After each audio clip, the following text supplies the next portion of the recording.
Salut les amis, c'est Rega, on se retrouve aujourd'hui sur du Pirate Warriors 2 avec Ace et Luffy en partenaire, une belle petite team fraternelle j'ai envie de dire. Donc j'en profite aussi pour parler de la série et de son succès au fil des années. Donc comme vous le savez, One Piece a dépassé Dragon Ball en termes de vente, hein. On n'est pas là pour comparer les deux mangas, mais juste pour vous dire que c'est bien le manga le plus vendu au monde, mais pourquoi? Franchement, pourquoi? Qu'est-ce qui fait le succès de One Piece? Souvent on nous dit, et attention spoil, donc si vous ne suivez pas la série, coupez le son pendant au moins 10 secondes. Voilà, je commence, alors Ace est mort pendant l'arc de Marineford, et du coup les gens parlent tellement qu'on pourrait croire que c'est ce qui a fait le principal succès de la série. Moi personnellement, je trouve que tout le reste de la série est pas mal non plus, mais c'est vraiment à se demander si c'est vraiment ça qui a, qui a fait uniquement le succès de la série. Après Oda, l'auteur de One Piece, a dit que l'arc final de One Piece serait bien plus lourd que l'arc de Marineford. Hein. Donc bon après le manga se terminera dans des années et des années. Hein. C'est pas comme Naruto qui se termine vraiment dans vraiment très peu de temps. Hein. On est d'accord, mais quand il le fera, il a dit qu'il fera un truc beaucoup plus lourd que ce qu'il avait fait pendant Marineford. Moi j'attends même de voir ça. Après dans l'anime c'est pas pareil, c'est pas pour dire non plus, mais je trouve que c'est quand même un petit peu abusé, parce qu'on bon les hors-série, voilà, tous les animes ont des hors-série, mais ça en fait c'est surtout les épisodes où pas grand chose se passe en fait. Déjà il y a le générique qui prend quand même pas mal de temps, bon c'est juste un détail, mais je trouve qu'il y a des épisodes où il n'y a pas grand chose en fait en épisode en fait. Vous regardez 20 minutes, mais c'est comme si vous avez regardé 2 minutes de nouveau quoi. Après bon voilà, je suis conscient que c'est commercial et tout ça, mais bon.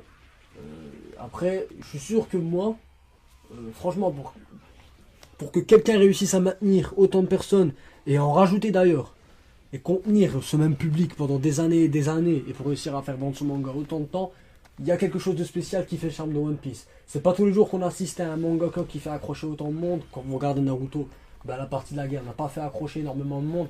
Beaucoup de déceptions dans les scans, et sans rentrer dans les détails, je pense que c'est ce qui fait le succès de One Piece en fait soit dû au fait que One Piece ne soit pas dans le côté bisounours et tout ça, tandis que Naruto, lui, il est dedans, quoi. Je veux dire, l'auteur n'hésite pas à tuer un perso principal, c'est un truc auquel on s'attend pas et ça nous fait grave kiffer, plutôt que d'avoir des trames scénaristiques qu'on peut trop prévoir à l'avance comme dans Naruto. Après, je pense que c'est ça, franchement, je pense que c'est ça qui a fait le succès de One Piece. Après, peut-être qu'on ne pense pas tous pareil, mais je pense que c'est principalement le fait qu'on ait des surprises et tout ça, et que Odo soit vraiment imprévisible, à la différence de beaucoup de mangaka qui font des trames scénaristiques qui sont beaucoup trop prévisibles. Voilà. Donc sur ce les amis, moi je vous laisse avec le gameplay, j'espère que vous allez apprécier, n'hésitez pas à liker, partager, et à laisser un petit commentaire si jamais vous en avez envie. Voilà, moi sur ce je vous laisse, ciao ciao.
私のところに戦いましょう。騒ぐなよ。俺は誰からも逃げねえ。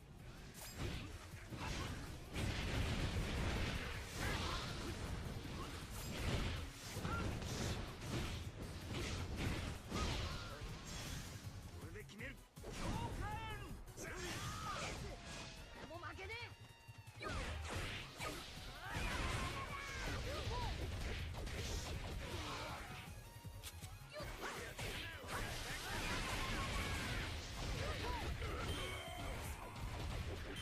俺は勝ち続ける。背中のマークにかけてやるなおめえ。